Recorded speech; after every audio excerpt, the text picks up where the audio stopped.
Hello and welcome to Faithful Understanding, a podcast where we discuss faith and how it fits into today's culture. Today I am joined by Beatrice Lim.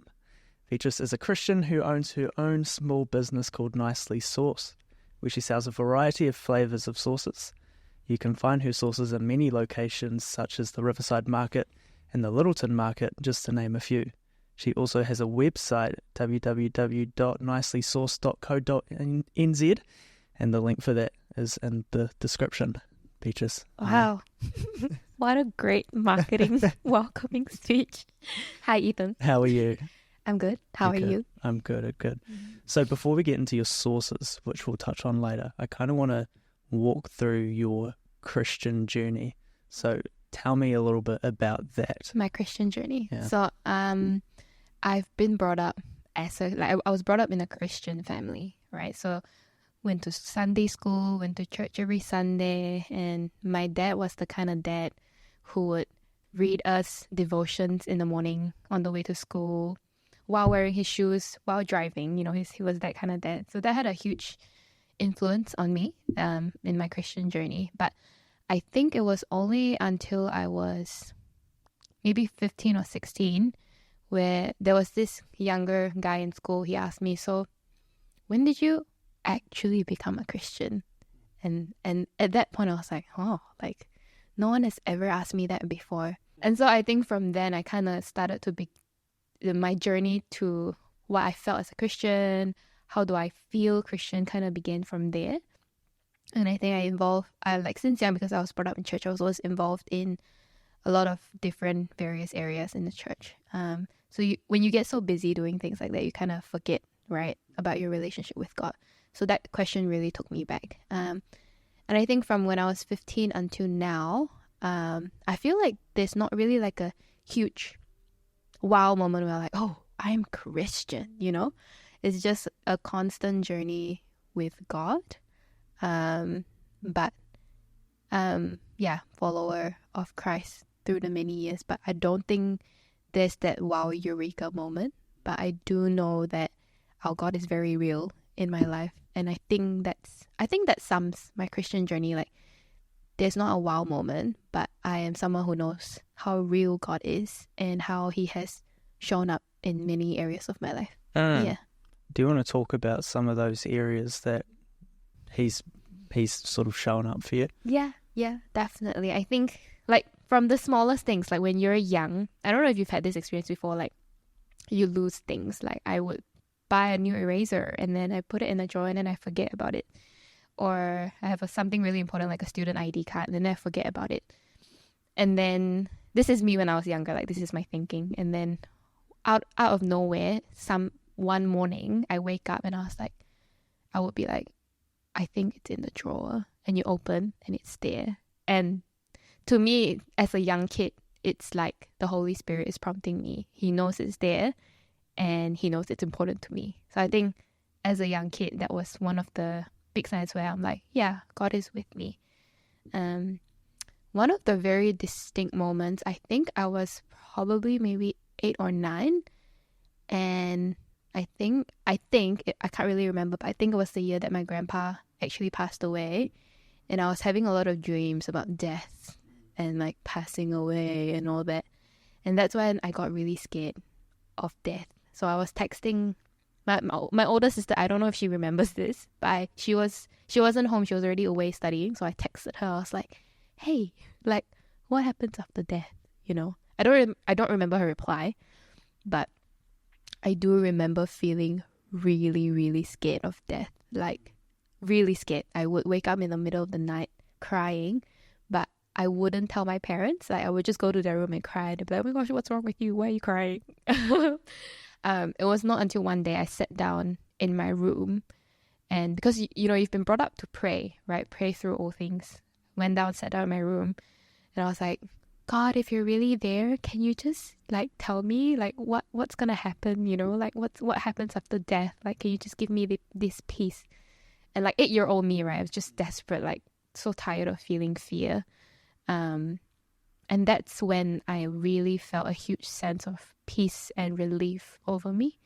But yeah, that was definitely a distinct moment for me when I was younger. just that huge sense of peace. And I think as well, as you grow older, like you see God in your finances, you see God in your career choices, you see God in your friendship choices, all things like that. Like He's there through all things. Yeah. So it's through like a reflective process that you would say that you've seen God's work throughout your life? Definitely. Like more in retrospective kind of thing. Yeah. I don't know if my grandma's right, but yeah. Yeah, sure. I remember the first conversation I had on here was with our vicar, Nick, and he talked about how he does this daily thing. I think he calls it the reflection, where he actually goes throughout his day and he thinks about, okay, like where was God present in today? And, God is always present, but we don't always notice it. And so I think it's really cool that is something that works for more than just a vicar. Yeah. It also works for us as well. Yeah.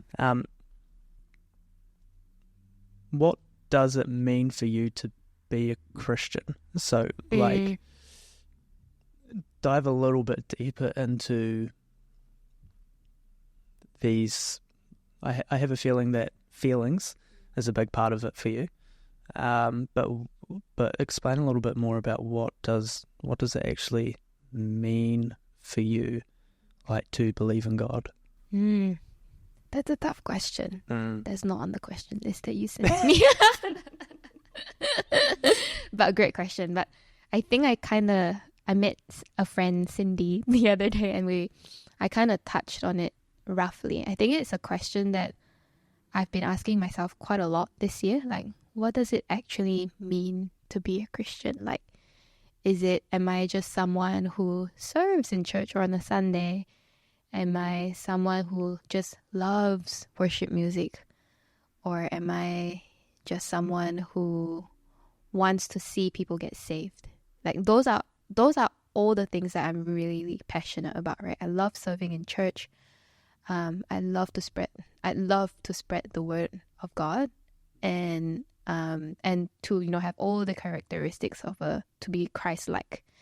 But I think that's a question that I'm still asking myself. But I guess that's my thought process at the moment. Like, am I just a sum of all those things, or is there something? Is there more to being a Christian?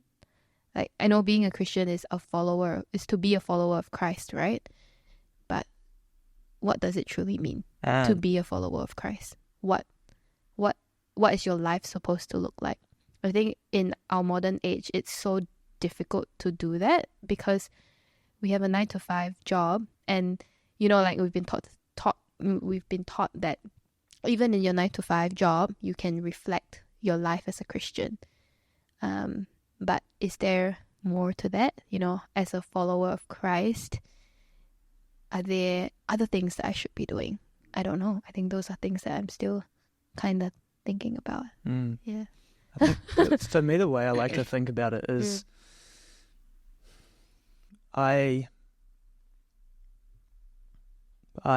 sometimes get into the trap of saying, like, I have to do all of these things to be a Christian. I have to be serving. I have to be doing stuff in church. I have to be reading the Bible every day or praying every day. Like, you kind of tick off this list of things to be a good Christian. But what I've come to understand is that, well, there is no good Christian. I mean, it's really hard to figure out what a good Christian is. But also, it really is all about, do you trust that Jesus died for your sins? I mean, we just had Easter. Yep. And for me, Good Friday is like one of those services that brings my whole faith into perspective. Kind of seeing movies or going through services in church where you're reliving those times of Jesus dying on the cross. Without that, Christianity doesn't exist. And so it for me, what it means to really be a Christian is to think, do I trust that Jesus died on the cross for my sins, and that was the ultimate sacrifice, and that through that my sins are paid. Yep. And if I believe that, then I want to go out and do good things. I want to go out and serve. I don't earn my salvation through the serving. Definitely. But it's a way of thanking Jesus for that sacrifice, is to go out and do it for him. Yeah, yeah, exactly. So when I reflect on what does it really mean to be a Christian, I think it comes down to that. And to make sure that you have the order of things right. You know, it's through God's grace that we're saved. Yep. And it's through us believing in that grace. And through that, we then act out good works. We don't do good works to earn God's grace. Definitely, yeah. Which is really challenging for people because, you know, people mess up all the time. I mess up all the time. And I'm like, you know, like how much can God really forgive us? You know, but I always come back to that. Like, I trust more that God died on the cross for my sins, and that he offers that grace more than I trust in myself to believe that. I know that's a weird kind of a thing, but I think that's what keeps me grounded, is that I don't have to rely on myself, is that I rely on God, and God really does pull through for that. Amen. And yeah, so I think in reflecting on like what does it really mean to be a Christian, you don't have to go out and do all these great things. You know, God uses the humble servant, and all you need to do is truly trust that grace that he's offered for you. But even then, you don't have to rely on your own trust, you know. That's the amazing thing about the gift of grace. Yeah. So I don't know if that speaks a little bit to some of the confusions or some of the ponderings that you've had. Definitely. But that's what I've found valuable. Yeah, that's awesome. Like, I think, like, I don't want to touch on this too much, but then I think I've had, for a lack of better word, church trauma. So there's been a lot that I've had to unlearn over the last 2 to 3 years, because for the 5 years, no, I was in uni, for the 4 years that I was in uni, I constantly felt that my worth as a Christian was smiling big enough on the keyboard, or going to 2 services instead of 1, saying yes to everything and anything. And so I think that's something that I've been really trying to unlearn. And I think that's where all my struggles come from, all my thought processes. And I know it's not good to dwell on things like that, but with anything, right, it takes time to heal. But what you said earlier really, really helped me. It's something that I have to constantly be reminded of, that nothing I do can make God love me any more or any less, right? Because that is his, you know, big and unconditional love for us. He loves us, period. Period. He loves us. Yeah. And so we're so privileged to be Christians, to know him and to have a relationship with him. And I think that's a reminder that I need to give myself every day. What does it mean to you to feel God's presence? I've been pondering over this question, but because, as you said earlier, I'm such an emotional person, right? I think God's presence, I always feel like when I feel him, I hate saying that, but sure. Like when I feel him, it's always in a moment of either I'm in my really, really happy moments where I'm like, oh, thank you, Jesus. Or like in my really down moments where I'm like, God, I really, really need you. Or even in the mundane days, like looking at like just a sunset or a sunrise. I'll be like, thank you, God, for such an amazing skyline. Or, just those things. I think those things collectively make me feel God's presence. I don't know if that's, I think those are things that are constant reminders of God to me throughout the day. That's good. And so you feel like you're quite open to feeling God's presence. I think what I sometimes get into a trap of is telling myself that I need to always be thinking about God, and my thinking kind of gets in the way of just letting God do his thing, because I'm like, I need to think him. Yeah, to think. I need to have him in everything that I'm thinking about. And I think there's a little bit of that that's true. Is that you always need to have God on your mind.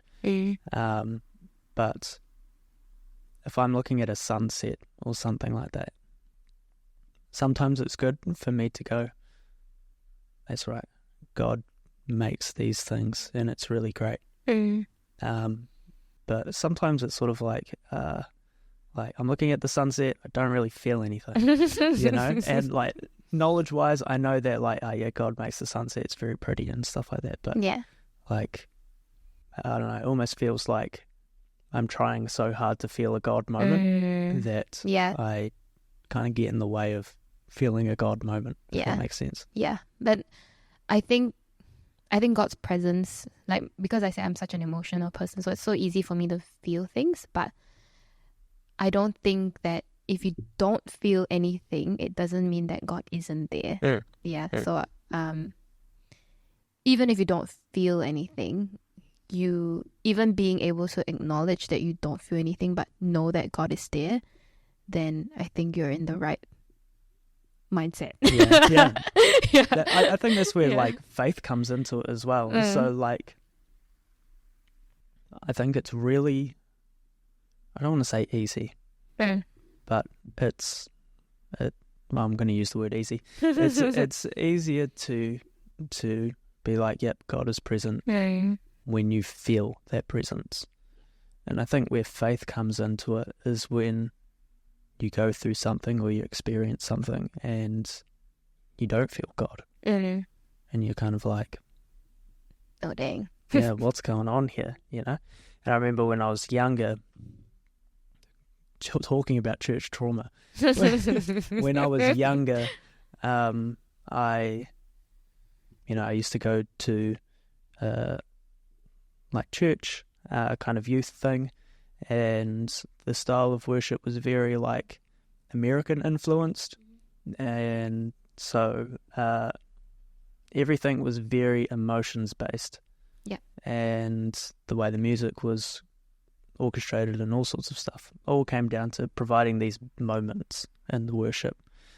And I've been on a worship team and been in discussions of how do we create that moment, and that in itself I think is not good.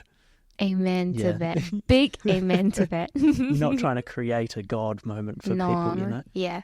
Because then you're playing God. Yeah.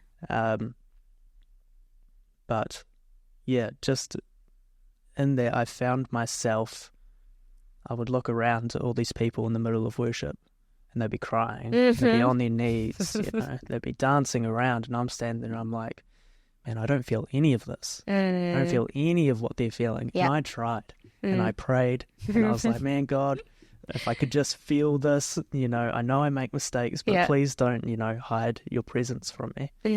And it just never came. It never came. And it wasn't until a couple years later that I realized that, like, I don't have to feel those big things. No. God is still there with me. 100%. But it took a little bit of knowledge and also faith to know that. Definitely. And to trust that even though I didn't feel God, he was still there in those moments for me. Yeah. And so that experience was a great learning for me. And but it's a bit tricky because it kind of gets you into the whole like, am I really a good Christian? If for someone that's younger, a bit more inexperienced, they don't fully understand that God is present with you. He loves you regardless of the things that you feel and stuff like that. Just because I'm not crying or running around. And again, no hate to anyone that experiences that, because that's great that they can. But just because you don't experience that doesn't mean that you're any less of a Christian. 100%. Yeah, I can totally relate to that. Like, that is something that I struggled with for so long, because I remember even I think I was maybe 13, I went to a Christian camp at school, and we had this like big prayer meeting. Everyone was speaking in tongues, and there was crying, there was weeping everywhere, and I thought I had to cry, so I started crying for no reason at all. And then one of the leaders came up to me. She was like, "Why are you crying?" And I said, "I just don't feel God." That was something that I said. And in that moment, she was like, "You're feeling God right now." And I was like, okay, because I'm in tears. Yeah, but that is something that I think, like what you talked about, is something that you really need to go through and be able to reflect on. But the dangers of an environment like that, say, it's everything about the service is planned down to the minute to get that big wow moment every week, right? And so a new Christian walks in and thinks that that's all there is to Christianity, and that's so dangerous. And so one day he's going to wake up, he or she, sorry, I'm not gender, he or she wakes up and doesn't get that feeling anymore. And that's why I think so many people walk away from God, because I just don't feel it anymore. It's like relationships, right? We're not gonna have that I love you moment every single day, but I guess you choose to be with that person despite what you're feeling, despite your stress. And that's like, oh, God, He chooses us every single day. Yeah. What does it feel like for you to not feel God's presence? For me, I think it's when I stop reading the Bible. That's when I that's when I feel really, really far away from God. This is a habit that I struggle with, and over the years I have been trying so hard to just really make a habit out of it, to just be so disciplined, like every single day I need to read the Bible. But I guess you also probably know, like, the older you get, the more things you have in life going on. So that's definitely something that I'm trying to improve on. But another thing is, I think, like, my own prayer life. Like, if I have this bad habit of praying right before I sleep. Right, so I end up sleeping even before I say amen. Yeah. It's the first word comes out of your mouth when you wake up. Yeah. So I'm trying to change that, but I think those are the two major things. Not because I know that even if I don't do those things, God is still around me, but there is that disconnect that I feel. Like bringing up a relationship example, it takes two hands to clap. But God is always there, but I think we as Christians also need to have that discipline to read the Bible, because that is literally God's word, right? That's what He wants to tell you, and to have that conversation with Him daily through prayer. So I think those are the two main things that I find. Yeah, I'm exactly the same. It wasn't until I actually made it a discipline. I was saying, okay, I am going to read through the Bible. I'm going to make this a priority in my day. And the moment I do that, it's kind of like my life has more understanding. I feel more fulfilled. I have more knowledge, and I feel more connected with God. When I don't read the Bible, I actually get the image of in my head of like looking away from God. I start to get too busy. I start to do things that are, it's sort of like, it's kind of a waste of time. Like, I know God wants me to be working on this, and I don't know, play video games for too long, or something like that, Yeah. And my focus shifts from God, and I can actually, it's gotten to a point now that I can catch myself doing it. I know what that feels like for me. Yeah. So, reading the Bible. So important. Yeah. Otherwise, it just becomes like a slippery slope. Yeah. Like you just stop, and then you just stop forever. Yeah. Yeah. It's like people say it all the time, but they kind of say it all the time for a reason. And so reading the Bible. So important. So important. It grounds your daily life. Yeah. So important. Okay, you have mentioned to me that worship music is one of the things that, or listening to worship music is one of the things that you're like passionate about, you really enjoy. Yeah. So how does worship music impact how you feel about your faith, or how you feel with your connection to God? Like, why is it such a big passion for you? I think like I said, I was brought up in a Christian family. But my dad, he's someone who loves like playing the guitar, singing songs. He's always singing Christian songs, and he's always reminding us of like the lyrics. Like, to him, the lyrics is so important, right? Like, nowadays people don't even think about the lyrics. They just want to have a really nice catchy rhythm. But that's something that I've grown up with, and I think since young I've always known that the music ministry is what I'm called to do. I think ever since I was young, I started worship leading when I was I think I was 13 or 14. Wow. And that's young Beatrice, knowing nothing. She just loves to sing. And she loves, kicked you. She just loves playing. She doesn't like playing the piano, by the way, Mom. She loves singing. And so there was no one in church. I mean, there was not enough song leaders at that. I grew up in a very small church. And so you kind of just get pushed to do it, pushed to do things. And I'm a yes girl. I say yes to anything and everything. So I did it and I loved it. I think, when you're 13, you don't really fully understand the extent of leading a congregation, right? So that was something that my dad always ingrained in me. He was like, you're not just singing songs.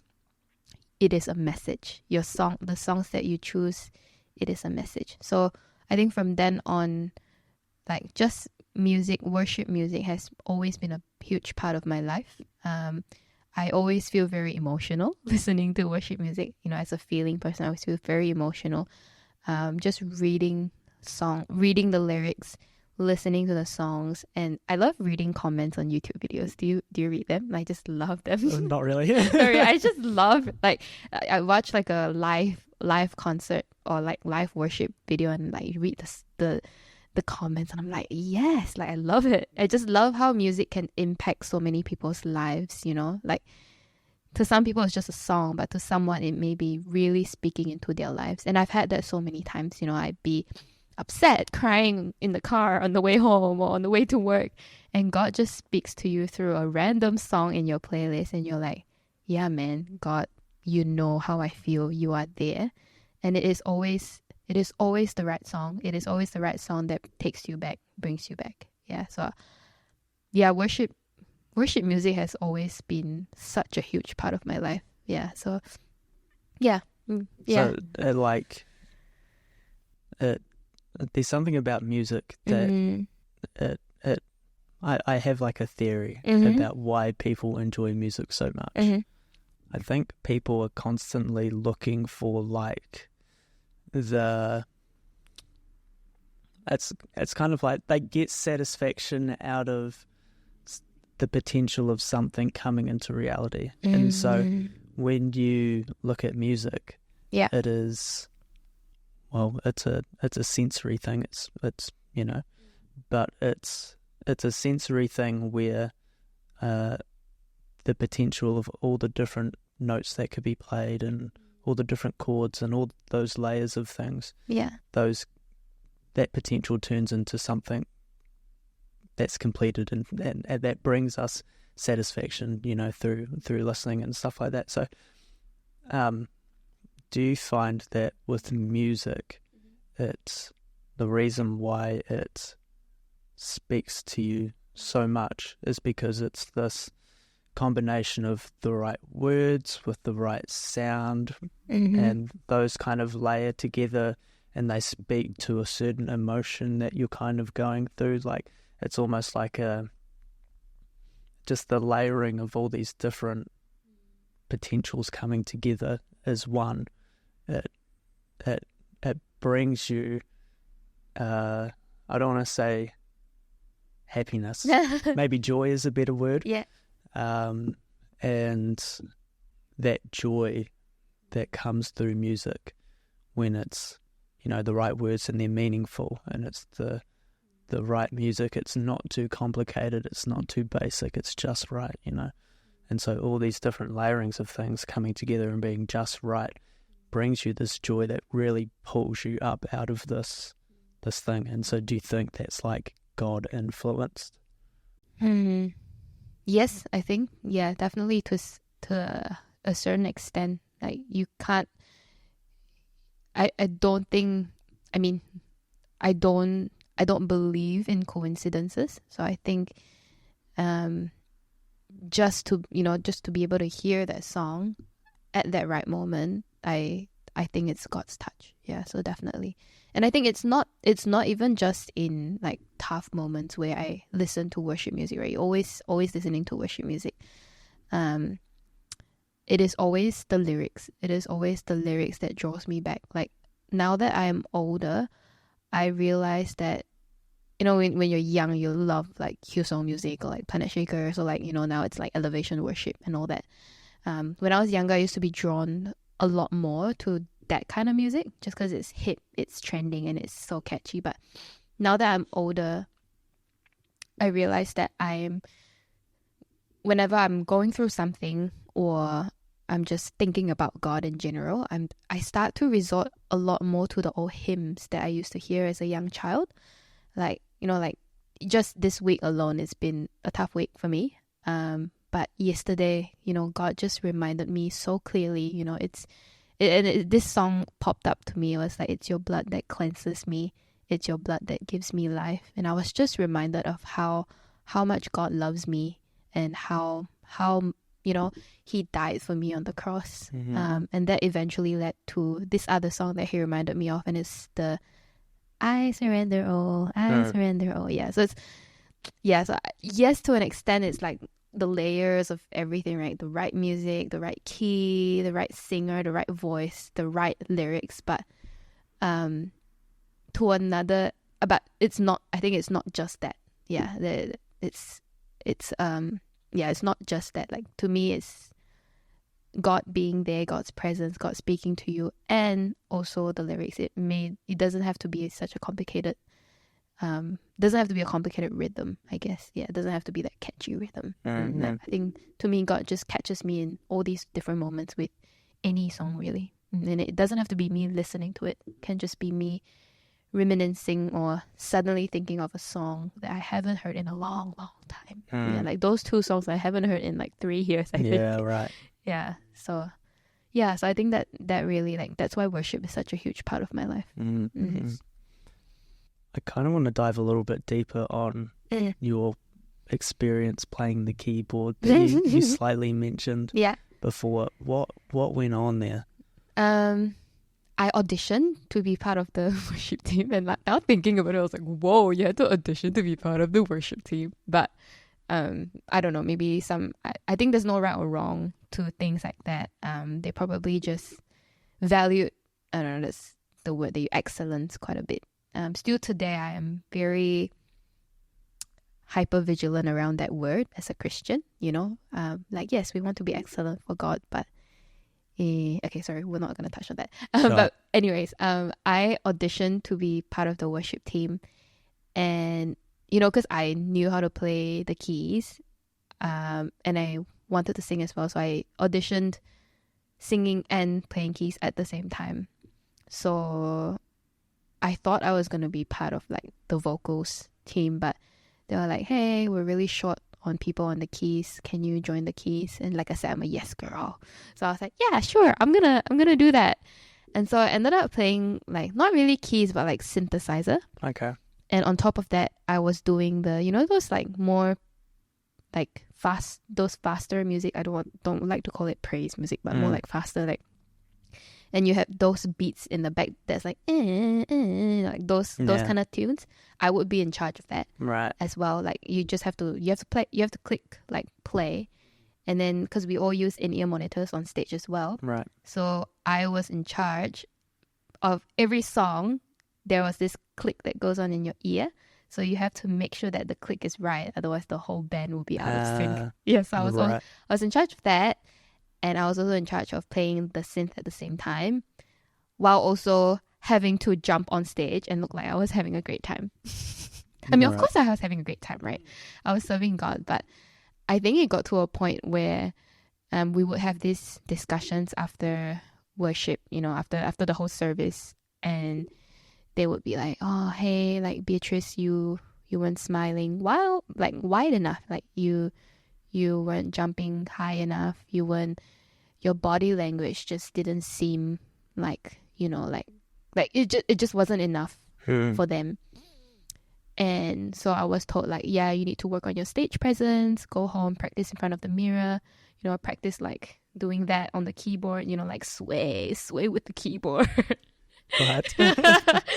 I don't know. Yeah. So that was that. And I played keys for about 4 years in that church, but I really, really wanted to sing. Like I have always known that was my calling. So that was my life as a keyboardist. But I don't regret it. I think I learned so many skills, because we would have like I think it was Thursday or Wednesday, we would have like training sessions where they will teach you how to play a certain way. And there is a holy way to play. By the way, like a holy there's way. a holy chord, Right? There is like a whole okay, I shouldn't use the word holy, but when you listen to like elevation worship and they play piano a certain way, like there's a technique to that, like people, I think people research into like chords that sound holy, and stuff like that, or like sounds on the synthesizer that would sound a lot more ambient. And I think there's nothing wrong to that, but it just gets to a point where it feels like it was just a performance. And that was definitely how I felt towards the end, of my journey in that church. And I think that was what prompted me to leave, because it felt like I was serving the church, I was serving the team rather than serving God. I was very lost towards the end of it. Yeah. I was in a worship group playing lead guitar, and it was cool. It was a lot of fun to be with the crew, and the band was very prayerful and things like that. And fortunately, with that group, things like how you dressed and how you behaved on stage and things like that, they weren't much of a focus. So I didn't have that pressure, but it was very much like the thing that threw me off was, again, creating the atmosphere, creating those holy moments that God, I like to call it creating a God moment, even though you're really not. But I've always seen it as playing on people's emotions. Like if you're purposefully trying to do that, I think there's something a bit dangerous about that. 100%. And so that was kind of my last go in that style of worship, leading and stuff like that as well. It did feel like a performance. And it felt like, being lead guitarist is like you know, Well, everyone's looking at you. well, If they're not looking at the singer, they're looking at you, you know. Yeah. And it was, yeah, it got to a point where I was like, actually, this just doesn't feel right. This something about this just doesn't feel right. It doesn't feel like I'm trying to serve in the church. It doesn't feel like I'm trying to worship in the church. It feels like I'm trying to, like you said, put on a performance. It feels like I'm trying to make sure that the music is just right and that I don't mess it up. And obviously you don't want terrible music, right? No. But when your focus, when that's all your focus is like, where's God in that? Exactly. Yeah. And so yeah, I can understand that. I can relate to that. But you know, I've heard a lot of things about, you know, you have to dress a certain way and you have to behave a certain way, and I hear all of that, and I just think like it makes me feel quite sad actually, because one, you're putting a lot of pressure on those who feel a calling to serve through music by materialistic stuff, or exactly how it is perceived by people. And yeah, and also it's just performance. Yeah. And I think that it doesn't have a place in true worship. Yeah. You know, since that experience, I've hung around a lot of oldies, a lot of old people. I go to old people church. Yeah. You know, and you know, some people spend their whole lives going to church and they miss the point, and that's sad to see. Yeah. But what I've found is that there is just a lot of, you know, people that are up there serving and leading through worship music or leading through prayers or whatever. They are truly there having a heart for God, and I commend them 100%. If they make a mistake, they make a mistake. Doesn't matter. Yeah. You know, and I see that compassion from a lot of older people. That is something that is learnt. Yeah. I think when younger people get involved in worship, that's not something that they're aware of. They think it's all about how well they play. Yeah. So, and again, it goes back to this whole, if I do this really well, then I will be a good Christian. If everyone thinks that I'm a good Christian, then I'm a good Christian. But it's not that at all. It's, do you believe that God's grace saves you? And that's what it comes back to. Always comes back to that. Yeah. It's the most humbling thing you could ever think of, because you don't deserve it. Yeah. And I think it is a huge, huge privilege to even be leading a congregation of people. Like God has appointed you to be there. You know, like I said, there's no coincidence. You are appointed to do. You are chosen for such a time as this. You know, like it is a huge privilege to be on stage leading God's people into music. You know, that's how big of a deal I think it is to me. Like, you are in that position. But of course, we're humans, right? The guitar is going to be out of tune. The piano's not going to play well. But like, it doesn't matter, you know. It's something I need to tell myself as well, because I'm such a perfectionist, right? Yeah. So I've taken a step back from leading worship, just because I think I haven't got my priorities right. I think a lot of the times I think I'm feeding into my own ego of like, oh, I want people to know that I sing super well, or like I lead super well. Like I know that I can do that, but am I doing it for the right reasons? I think right now at this moment, no. But I know that in my heart, I want to do it right if I were to do it again. Yeah. And also because I'm going to a Chinese church right now, I don't know how to speak in Chinese. Sure.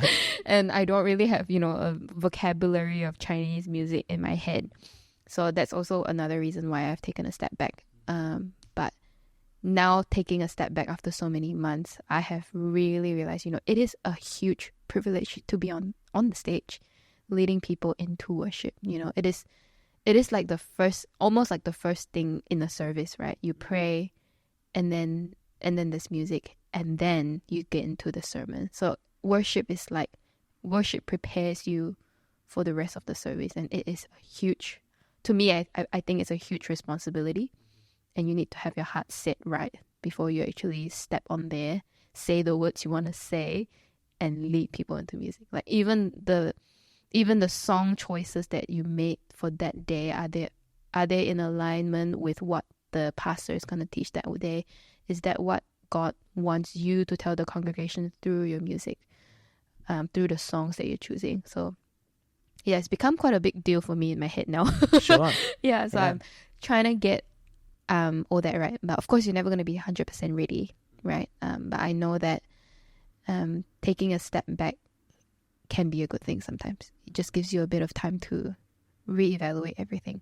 Because when you're in that position for so long, you kind of just miss the plot.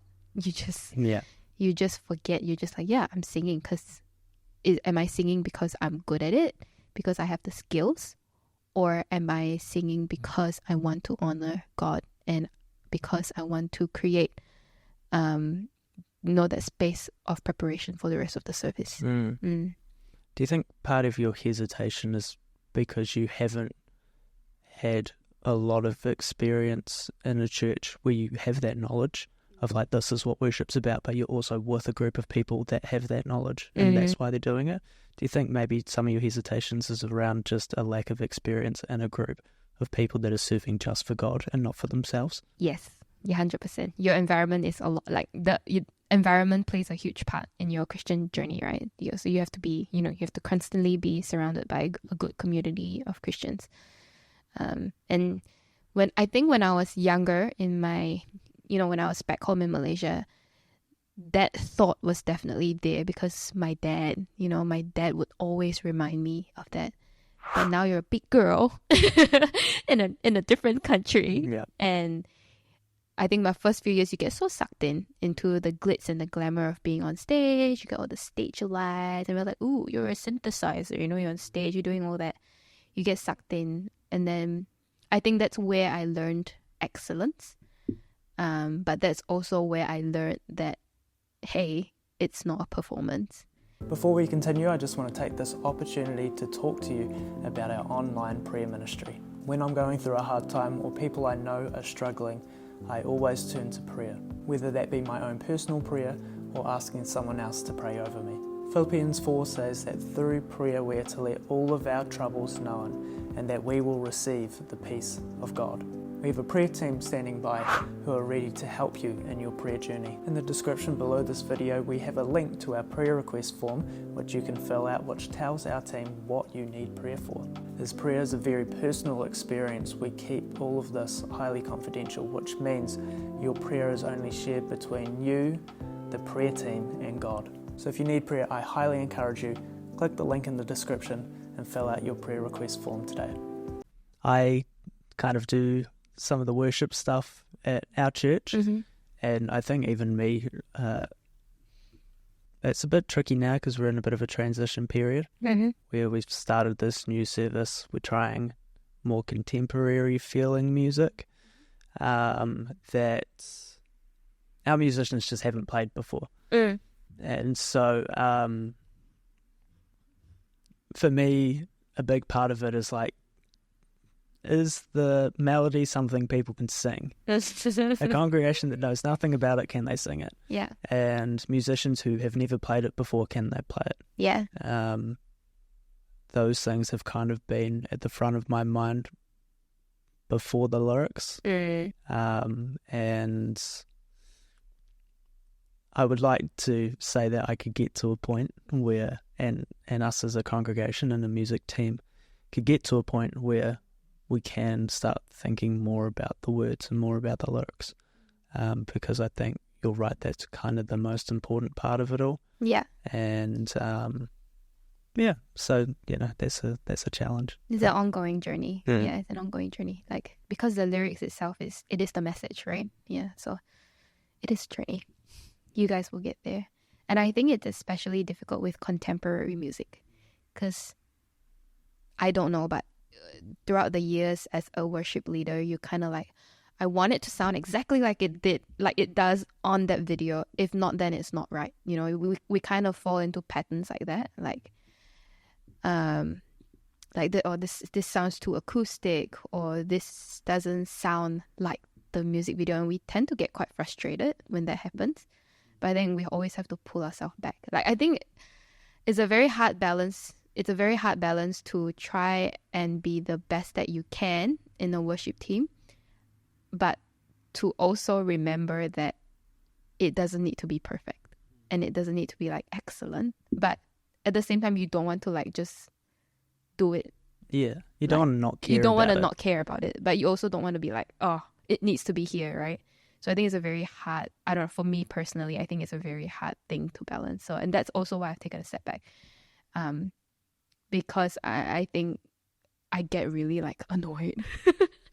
I'm like, oh my gosh, why is he playing it like that? Like, why is he not playing it? And I'm like, why am I thinking things like that? You know, they are here to serve. They are here to play the piano. And that itself is amazing. I shouldn't be thinking things like that about people. Yeah, I think the line sort of goes somewhere between, like, again, you want to do a good job of things because you want to do that for God. Yes. And I think that's a healthy thing. If you're doing it because you want it to sound that way, then that can be not so good. But yeah, and then, you know, that's sort of one end. And then the other end is this, like, really nitpicky, like almost creating an idol of the music. Like, music is this, it's such a big thing that, like, if this doesn't go right, then the whole service is just a waste of time. You know, I think those are kind of the two extremes of things. And so I think the balance is kind of somewhere in the middle. It's like, yes, this is important, and yes, we want to do our best with this, and we want to try to get it as right as we can. But we also have grace for those on the day. And we have grace for ourselves, and we trust that God will use us in the way that we're supposed to be used. Yes. And that's the fine line, I think. But yeah, I think that, well, my encouragement to you would be, don't make an idol out of worship leading. It is important if God has called you to do that because you want to do well for God. But it's not such a big thing that, you know, if you don't get it right, that, you know, the whole thing's a waste of time. Because it's just, you know, it's not quite true. There is a middle point, is what I'm trying to say. Do you think it's right for me to... Why am I asking you the question? No, you go. Do you think it's right for me to, like, currently now take a step back because I feel that, I guess the word would be, like, the purpose or the reason why I worship lead, I think right now is incorrect? Or should I serve in that area anyway, but have that ongoing journey of trying to reach a point where I'm, you know, where my thoughts are correct, where my thoughts are, you know, proper with the whole idea of worship leading. Because right now, like, some days I feel like a quitter. Right. Yeah. So I think that's also something that I've been asking myself, like, am I just being a coward? You know? Am I just walking away from something because I'm so scarred, or so scarred from the experiences that I've had? Or am I truly, I don't know, this is probably a question I should ask myself, am I truly taking the time to be ready for when I am called to lead worship again? Do you miss it? Yeah, a lot. You feel like a calling to it? Yeah, I think I do, but maybe not in the Chinese congregation, but sometimes it's like, maybe God wants me to be in this Chinese congregation. There's something that he wants me to learn. Because I was actually quite shocked when they asked me. I was like, oh, really? You want me to be leading Chinese music? Like, oh my gosh, I can't even speak Chinese that well, you know? But then through it all, I was like, oh yeah, it's fine. Yeah, but I don't know. Like, I really miss it. And I think there have been so many moments where I'm like, I should just go on TikTok, film a few like worship music covers to like satisfy that longing, you know, to lead worship. But then again, I'm like, that's not right as well. You know, I'm leading worship not for my music to be heard, but it's more to lead God's people into the, you know, into the service. Yeah, so I definitely miss it. Yeah. I think my advice would be, you feel a calling to lead worship. You've taken a step back and you really miss it. I would ask you to kind of reflect on, do you miss the attention that comes with it, or do you miss using your voice to serve God? And, you know, even if you're unsure, even if you're like, it might be that I actually just like the attention, you know, and being up the front and singing because I love singing and you know, even if you think it might be that and you're like, well, I kind of want to move to it being about God and serving God, then what I would encourage you to do is to see if you can be part of a worship team, but like maybe like backup vocalists or something like that. But just see if the environment of that group is, we are here because we firstly we want to serve the church and we want to serve God through our music, and we also all get along. And then we try to get the music right. Once we've established those priorities, then we work on getting the music right. And if you find yourself in a group and surrounded by people like that, then you might notice, like, during practice, that little, you know, part of the past Beatrice might come forward and be like, oh, that's not right, that's so annoying. And then you'd look around at everyone else and they don't care that it wasn't right. They just keep going. And it'll help you kind of reflect and be like, yeah, it doesn't actually matter. Like, this is what I'm aiming for. I'm wanting to do this for God. And I believe that God puts people around you, like you said, no coincidences. God puts the right people around you to learn the lessons that you need to learn. And maybe that's one of those lessons. It's being a part of the group, not being the kind of the face of it, so that you don't feel that pressure of things having to be right, because if it's not, then everyone looks at you. But you can kind of still sing, still enjoy being able to sing and to worship, but from someone that doesn't take the lead on things, and that is in that supportive group and is in a group that's like, yeah, I mean, we're just doing this to serve the church because we want to serve the church, because we're thankful for God's grace. And what if I'm not in a group like that? Find a group like that. But like, I know what you mean, like being away from something that you feel a call for, especially when it's with your faith, like worship leading, it involves your faith. You have to be really sure that you're doing it for the right reasons. Because if you're doing it for the wrong reasons, then you kind of project that onto everyone else. The expectation of, like, this needs to be right. Why isn't this right? And people can kind of pick up on that. So, it's challenging. It is. Requires a lot of prayer, a lot of reflection, but that would definitely be my advice, is to think about, what is it about this that I actually miss? What do I really miss about this? And then once you've figured that out, it's like, what group could I be a part of that I know at least the person leading it is the person that is doing it because they are thankful for the opportunity to do it, and they are thankful for the opportunity to serve through music. And once you find a leader like that, then being in that environment will help you. It'll help anything that comes up. From like, this is annoying, or this shouldn't be like this, or they should sing it like this, or it didn't sound like this way on the video. Why are they doing it this way? All those things, they will slowly get massaged out through experience. Slowly. Yeah. And I am backup singing at the moment. And I think I used the word mellowed out over the last 2 years. Like, because the church that I go to now is a Methodist church, so it's so different to the previous church that I went to. So obviously we don't do contemporary music; it's a bit more traditional.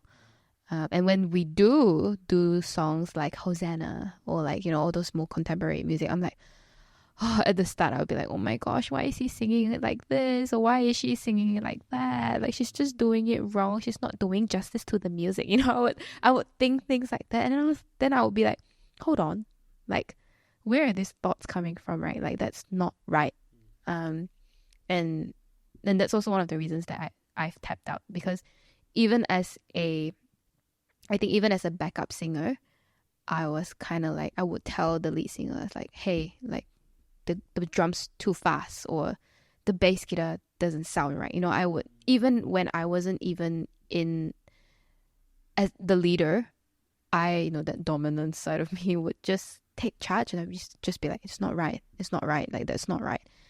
And thankfully the leader had a chat with me, and he was like, like, I understand you have a background like that, but you have to understand also, like, that's not what it's all about. You have to be in the position of a leader to understand, these are the choices that I'm making for the service that day. That's how I think that's how I want the music to be that day, and it is not your choice. It is not how you think the music should be like, And from that experience, I've really learned to mellow out. Like, it's fine. Like, we are there to worship. We're not there to make it sound like we're from Hillsong. Yeah. Sure. Yeah. Yeah. Yeah. But it's definitely a journey, and I have my moments. But I think I'm slowly getting there. Mm-hmm. Yeah. I think that God will present you with the opportunity to lead when He thinks you're ready for it.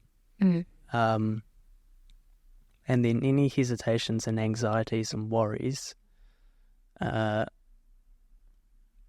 that'll just be something that's coming up from the past. Like, maybe you're afraid to, like, be the kind of lead of worship because you're like, oh, well, now everyone's paying attention to me. But yeah, when you are offered that chance again, I do think that you will be ready for it. I think that even just talking to you now, I can see that it's kind of like when you get, I don't want to say lazy with your thinking, but lazy with your attitude towards things, it's very easy to slip back into the, like, it should be right, why isn't it like this, like, but because it's kind of hard to focus on, like, this is God when there's mistakes happening, this is for God when the bass is wrong, this is for God when the drums aren't being played right. It's really hard to focus on that. And so yeah, just the fact that you're aware of it and you're trying to move forward into, like, let's get this right. I think that is a really good sign. Now it's just waiting for that opportunity and being aware of when it is available to you. And when it does present itself, being bold enough and having the courage to say, I don't know if I'm going to do this right. I don't know if I'm going to have the attitude that is correct for this, but I trust that God has me in this. And then you go, you do your best, and you might mess up, and that's okay. That's all good. It's a learning journey. Thank you. Okay. That was very helpful. Cool. So there's been a few times through our conversation where you've mentioned, like, this desire to people please. You described yourself as a say yes girl. And I kind of want to talk on that a little bit, where that comes from. And is it something that still holds very true to you now? Let's see if we can figure some stuff out. I'm still figuring out why I'm a people pleaser. I think maybe it's from my childhood. I don't want to generalize, but I think a lot of Asians are people pleasers. I think like 90% of my friends are all people pleasers, right? Because we come from the culture where it's like keep up or you'll fall behind, right? So you end up doing things that you don't want to do in order to fit in or to get somewhere. So that's probably where it comes from, like just my culture, my upbringing.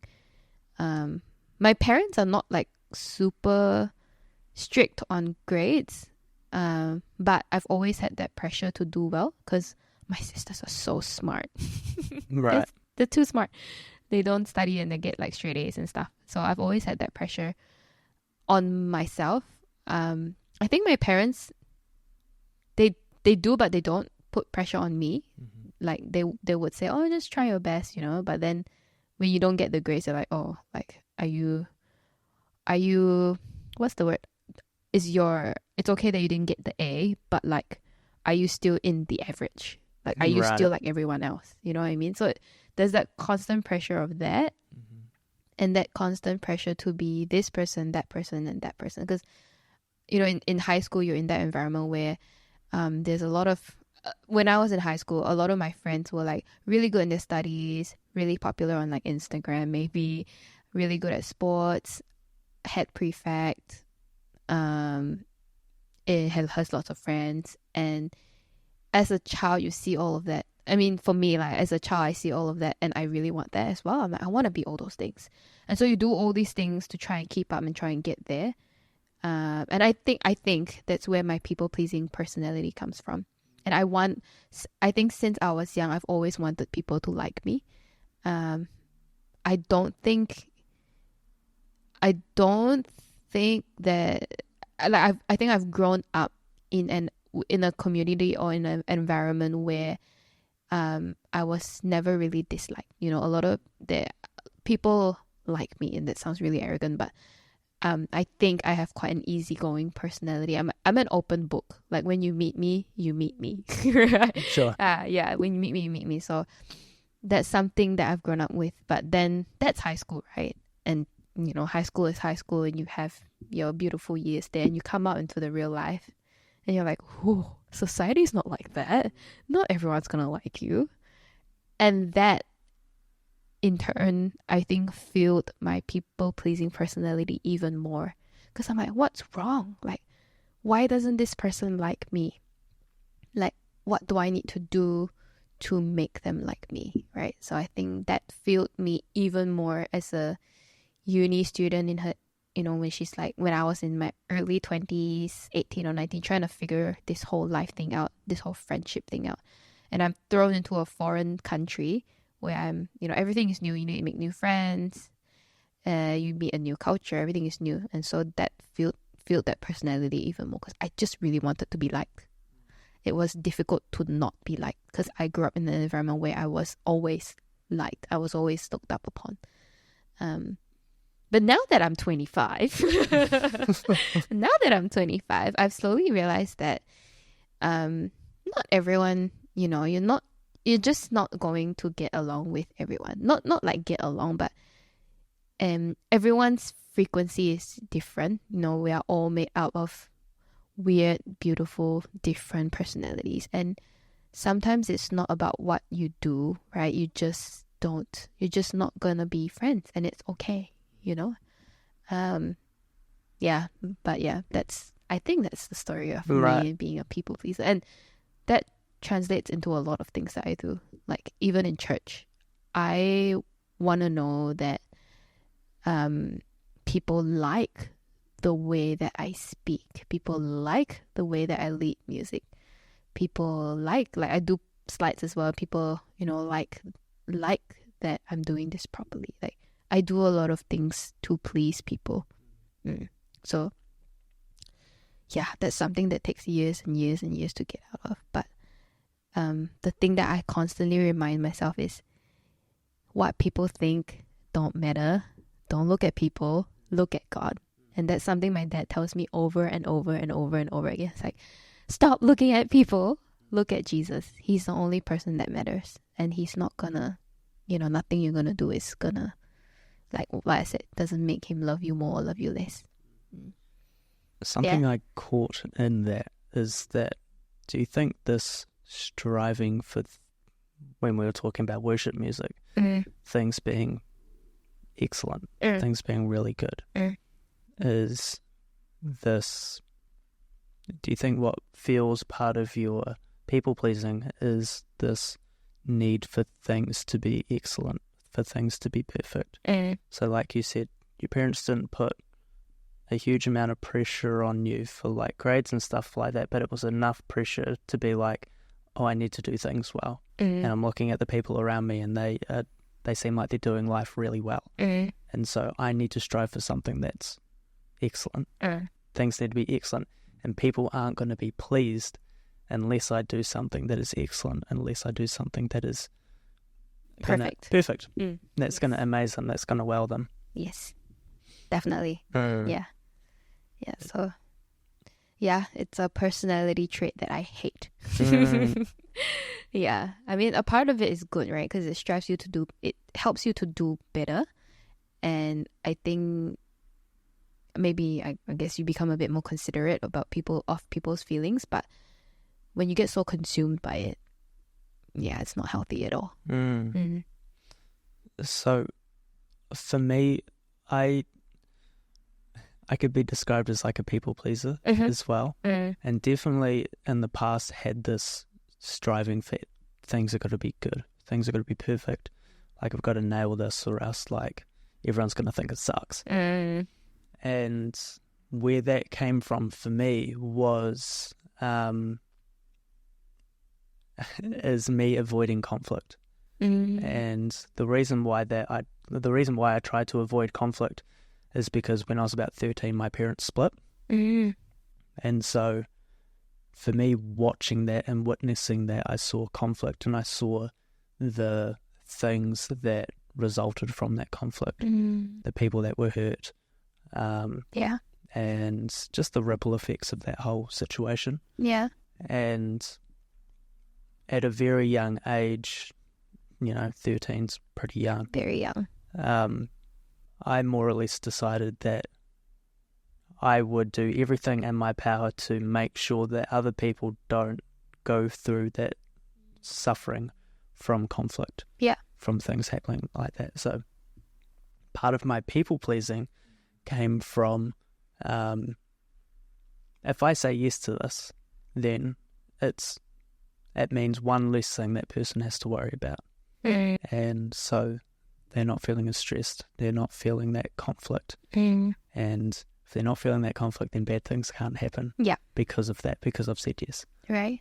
And so a lot of my people pleasing came from that. And it was sort of like, I told myself, if I do a really, really good job of this, then there's no way that conflict could come happen. Up. And when I was younger, I wasn't aware of that. That is what I was doing. But now that I'm a bit older and can look back on that, is definitely what I was doing. So my people pleasing came from a fear of conflict. A fear of conflict and a fear of seeing people be hurt and seeing people go through rough emotions. And so... That's so noble. Yeah. But even today, I think that, and maybe this is something that you are doing or have done, or you might hear this and think like, oh, maybe I could do that, is that I figured out how to channel that fear of conflict, that fear of trauma, into a way to serve God.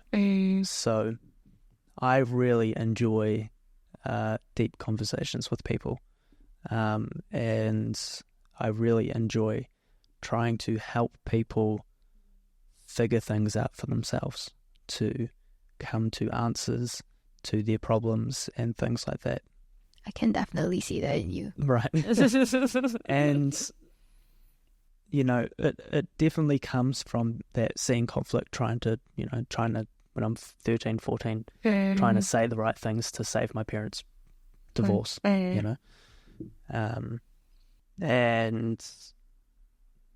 reflecting and learning about people and really just picking up different little body language cues and stuff like that. I got very and am very hyper aware of how people are feeling. Yeah. They don't have to say anything. It's just I watch behaviors. I watch stuff like that. Oh, you're creepy. A little bit. So I'm a big observer. If I go out to dinner, I am always watching everyone. I go out to lunch at a cafe or something, I'm always watching everyone. People. Wow. And I'm like, I wonder if this is happening for them. Or they seem a little bit distressed by this. I wonder why. And so I'm always thinking about that stuff. And where it has served me well, or where I've channeled that, I would say God's blessed me with that. Even though it came from a negative experience, God's turned that into a positive for me now. Yeah. That's awesome. That my motivations for helping people is that, the blessed are the peacemakers. And how can I help this person reconcile this in themselves and reconcile it with God? Yeah. And that's my motivation. It's like God doesn't want his people to be miserable and to be upset and to be lost or to be a slave to, I don't know, addiction or whatever it might be. And so, God has, through this people-pleasing, conflict resolution, perfection type stuff, has really given me the gift of, like, you can see this person suffering. Go and talk to them. Yeah. Go and see what's going on. Offer a chance to help. If they don't accept it, it's fine. Doesn't matter. It's all good. But I went from doing that from a place of fear to doing that from a place of love. So that's really cool. Yeah, that's how I've channeled my people pleasing. Maybe that's something that you can look towards. Yeah. Or you might already be doing it. I'm not sure. What are your thoughts on that? I've kind of resorted to just saying no. It's a good skill to learn. I know, like now I think I'm a bit more in tune with like what I said about, like I didn't feel like a good Christian if I wasn't serving in like X amount of things, or like I didn't go to 2 services, I only went to 1. Now I'm more in tune with like it's okay, like if I'm feeling tired and I can't, I really can't lead that day, then I would just say, no, I'm really sorry, I can't. Because previously I would think that no one else can do it but me. Right. That was the mindset that I had. I was like, no one else can do it. It's just me. I have to do it. But I have slowly learned that is not the case. Yeah. So I think I put myself at such a high pedestal, right? I thought of myself as this great, amazing person that can do everything, that I forget that I'm not the only person here, and God has equipped so many other people in the church, and that's why we have a community, right? Yeah. We're there to help each other. So I mean, I don't like saying no to things for the sake of saying no, but like I have learned to not say yes for the sake of saying yes. And if I feel like if I don't feel ready for it, or if I feel like I'm going into it with the wrong mindset, then I won't. Yeah. Like a new area that I'm currently serving in is like teaching Bible study. And that's something that I've actually been trying to get better at.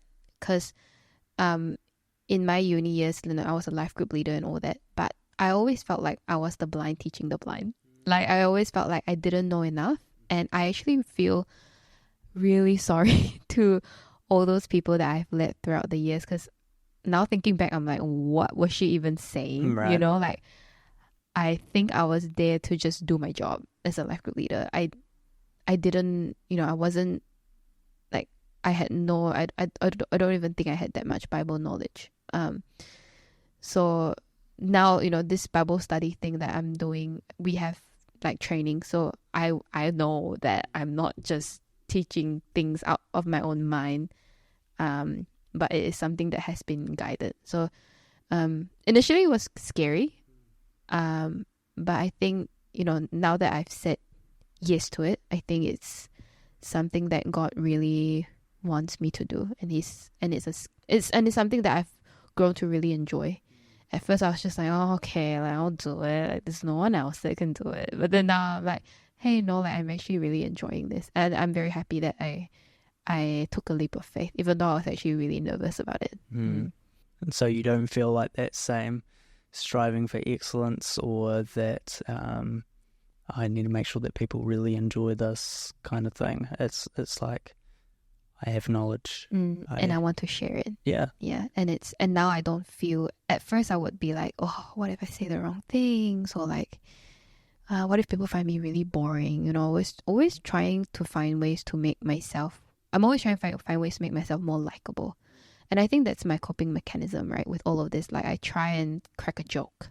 I don't know if you've noticed that. I try and crack a joke when things are a bit awkward, or I just laugh it off. But I think now, as I'm leading the Bible studies, I've realized that now I'm more like, you know what, God will speak through me, and even if I don't say the right things, there is a pastor next to me who can, who will be able to bring it back to it. But I have faith that in God, God will lead the session, right? As much as I'm the one talking, He's ultimately the one overseeing everything. It's I have that same mindset for these chats, these podcasts that I'm doing. It's a little bit of like, I make sure that I prayerfully prepare as much as I can, and so that when I do come into these conversations, that I don't have to think about, what am I going to say? What's the next thing? I can't remember. I trust God that I've prepared in the way that He wants me to prepare, and that I will say the things that He wants me to say. And then the people that listen to this will be the people He wants to have listened to this. Yeah. And, once the process is done, it's done, and then I'm on to the next thing. Yeah. It's like, I'm not going to dwell on this, or I think about ways I could improve, for sure. Yeah. But it's not like, man, like, I just didn't do that well. Like, why didn't I do that well? It's more like, okay, I've noticed this about myself. God's pointed that out to me. Let's learn from that, move forward. So, it's a cool experience. I think kind of like you and your Bible study, it's a cool experience being able to be like, yeah, I'm just going to trust God that this goes well. I'm going to prepare in the way that He wants me to prepare, and then, we're all sweet. I'm going to see how it goes. Yeah, it's going to be fun. Yeah. Okay, let's talk about food. Okay. Yeah. Okay. So, tell me about your passion for food. I love food. Like, I grew up with, I feel like everything is coming back, like, just childhood. I grew up around a lot of food as a Malaysian. Like, there's so many different cuisines, because Malaysia is just a melting pot of culture, right? There's so many different races. And where I'm from especially, we have more of the native people where I'm from, whereas I'm from East Malaysia, and so I think West Malaysia doesn't have as much of that population there. So I'm also exposed to a lot of that. My mom loves cooking. I grew up seeing her cook, and I've always had an interest in cooking. Like, I think the first thing I ever cooked was like a corned beef fried rice, and I was like, whoa, she can cook. I was like, this is the best thing I've ever done. And I think I was like 7 or 8 when I did that. It was just my mom like writing down instructions on a piece of paper, like, this is how you cook fried rice. I'm like, ooh, I love this. I love the whole process of cooking. And since young, I've always loved it. And when I was in high school, I was a scout. So we did a lot of camping. And through that, you have to cook your own food, you have to cut up chicken and all that. And from there, I also kind of learned how to prepare food. And obviously, when you're in uni, you start to miss things from home. And that's when you start to create. You learn about new things. I love watching mukbangs, like people eating.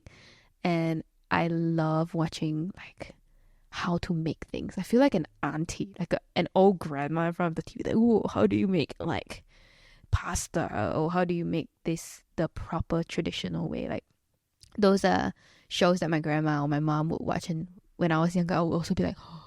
Like, I grew up watching Jamie Oliver. I grew up watching, is it Martha Stewart? And I grew up watching like Hell's Kitchen, you know, all those kind of things. That was like, well, I loved it, and like Master Chef and all of that.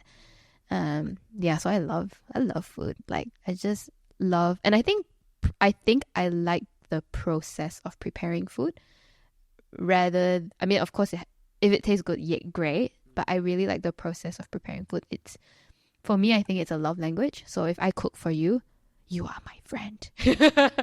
Like, regardless of how it tastes, I am always very grateful for the opportunity to cook for someone. I love, like, to me, that's my love language. I mean, it's acts of service, right? But I love cooking for people. It's the process of it. It's the planning out the meal that you're gonna make, you know, going to buy groceries for it, the chopping, the cutting, the thought processes. How am I gonna make this work? How am I gonna plate? How am I gonna do that? I think there's so much involved in getting a dish out on the table, and I love that. Yeah, I love that. You know what I find amazing is that just hearing you talk about food, it's like the first thing that you kind of say is, I don't care how this turns out. I don't care what this tastes like. I enjoyed the process. And so for me, I immediately am like, how do you get to where you are with food? How do you get to that mindset with the other things that we've talked about? Wow. Yeah. And so it's in you. It's definitely in you, and it's there. It's like, why do you love preparing food so much, especially for other people? It's like that servant heart is not worried about the end result of things. It's worried about it enjoys the process, not worried. So it enjoys the process, and so it's definitely there in you. And I think that's an amazing thing, that you can be like, yeah, the way that I feel about cooking for other people, I really feel like like you said, it's a love language. And it's kind of like, well, with worship leading or whatever else it is, it's like, how do I get to that place with that too? True. And so I just heard that you talking about that, and I was like, that's an amazing connection for you that you could make. So true. Yeah. So you are running your own business, and talk to me a little bit about how did you even get involved in this? In the business, and you obviously love food and the preparation of food, so it makes sense that yours is like a food product. Yeah. And so tell me, how did you even get involved in any of this? So this one is a bit of a God moment thing. I work as a physiotherapist full time. I just realized that wasn't in your introduction. No, right, yeah, no. I work full time as a physiotherapist, and I moved to New Zealand to study to become a physiotherapist, essentially. But I think towards my second year, I realized that it wasn't something that I liked, and it got really tough for me as a student and now as a working adult, right? It's really tough because first, I don't really like what I was studying, and when I was in uni, my schoolmates weren't exactly the nicest, so that also made it a bit tough. But I saw it to the end, and I graduated because, you just kind of need to graduate, right? So I did that. And it was also kind of too late to do anything else. I wasn't sure what I wanted to do anyways. So I just finished it and then went to start working my first year. My first job wasn't great. And then I moved on from that workplace and then started at another place, and I was like getting more patience and things like that. But I just was really unhappy with where I was in life. And I don't want to use this word lightly, but I do think that I was mildly depressed at that time. I don't really want to just throw that word out there, because I don't have a diagnosis of that. But I remember just feeling really, really low for a really long time. And I felt really trapped because I felt like I didn't have any other skill set. I couldn't just move from this job to another. And I just, I didn't know what to do, right? I think it was last year, like the first 2 years of my working life, I felt really, really trapped.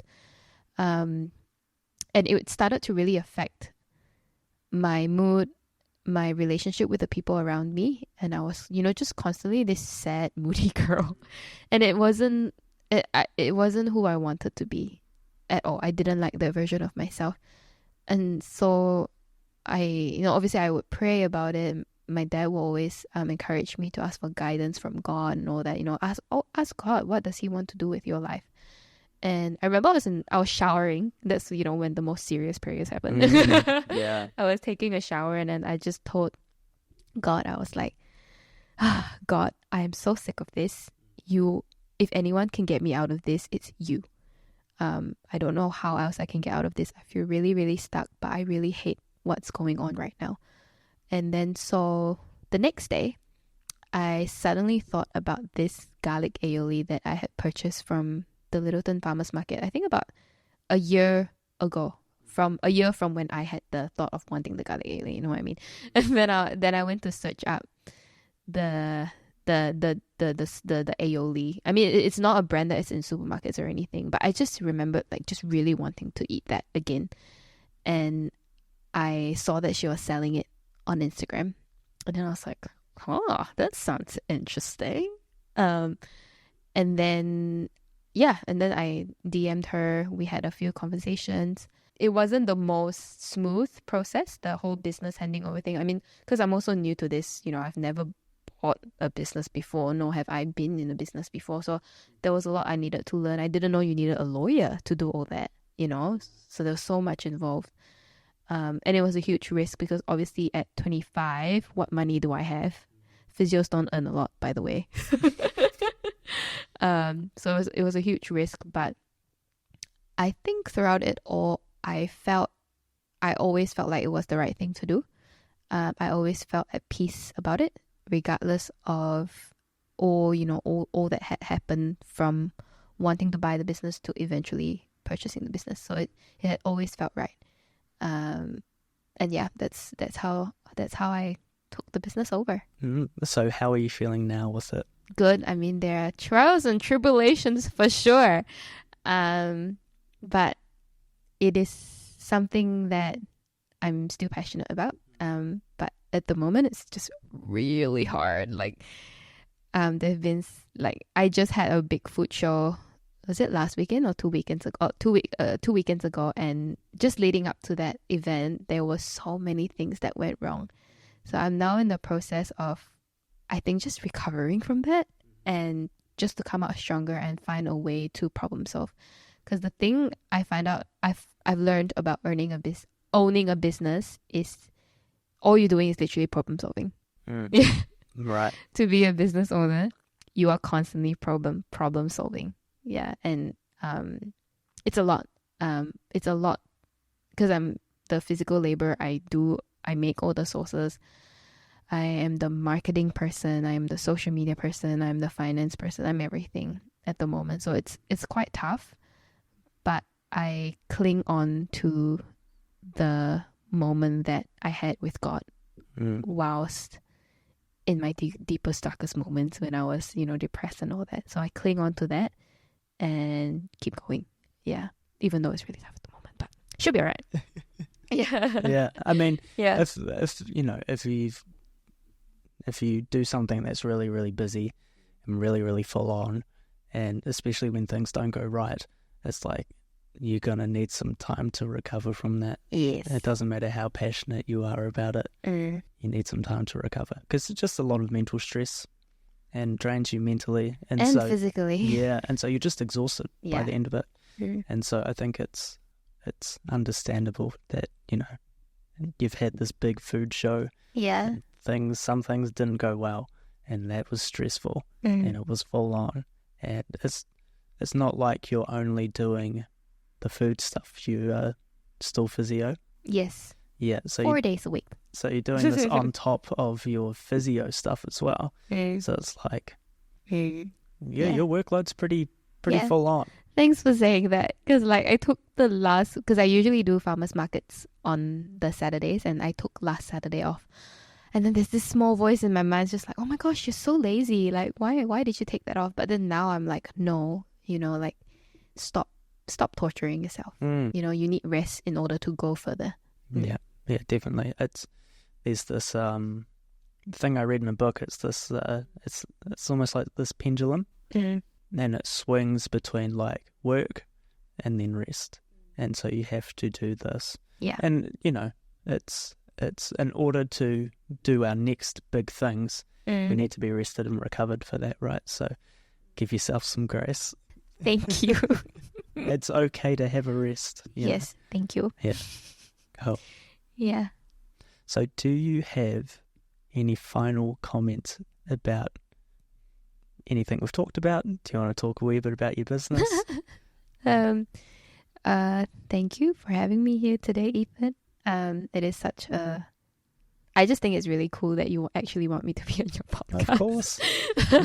And I've always dreamed of doing a podcast, but I've never had the courage to do it. So this is really cool. Thank you. And I think to all the listeners out there who feel like, you know, you may be on a rocky journey with your faith, with whatever, know that we are all on the same journey and none of us are perfect. I think this is something that I wish someone told me earlier in my life. But you can only learn from experience, right? So I'm telling you that right now. So if you feel less of a Christian or less of a person because you feel like you're not feeling God, or you feel like you're not, you know, reading the Bible enough and you're punishing yourself for it, then try and think of God as this giant, huge teddy bear who loves you so much, and we're all on our own journey. Nothing will make you any less of a person to God, because He created you and He loves you. Yeah, and my business. You can find us at nicelysourced.co.nz. I would highly recommend online orders because I've been trying to get that going for a while now. Otherwise, you can, if you're in Christchurch, you can sample our products at the Littleton Farmers Market. We are still at Riverside Market at the moment, but that's going to end at the end of this month. Yeah, but we will be in other locations. Follow us on Nicely Sauce NZ on Instagram for more updates, and I shall try to be more active on Facebook. I'm just not much of a Facebook user, but most updates will be on Instagram. But I'm not sure when this podcast comes out, but Wednesday. Oh my gosh! Wow. But I'm on a bit of a hiatus at the moment, just because things have been a bit rough. But I will be back, and I will be stronger. And I am also doing a bit of R&D at the moment for new products. So stay tuned for that. And I'm really excited about it. Yeah, so stay tuned for that. Also, all our products are vegan. So yes. If you've got friends that can't consume egg or milk or anything of the sort, you tell them that there is a mayonnaise out there for them that is made of really good ingredients, no nasty ingredients. And this is something I learned recently. pregnant women can have mayonnaise. Oh, really? Yeah, because mine is not made of eggs, raw eggs, because traditional mayonnaise is made of raw eggs, right? So yeah, tell your pregnant friends. Wow. They can finally have mayo if that's something they miss. But yeah, check out my brand, Nicely Sauced. Yeah, awesome. It's also really good for dipping, for like chips and stuff like that, and it's really good in sandwiches. I have enjoyed it in those contexts. Nice. Beatrice, thank you very much. Thank you, Ethan. Cheers.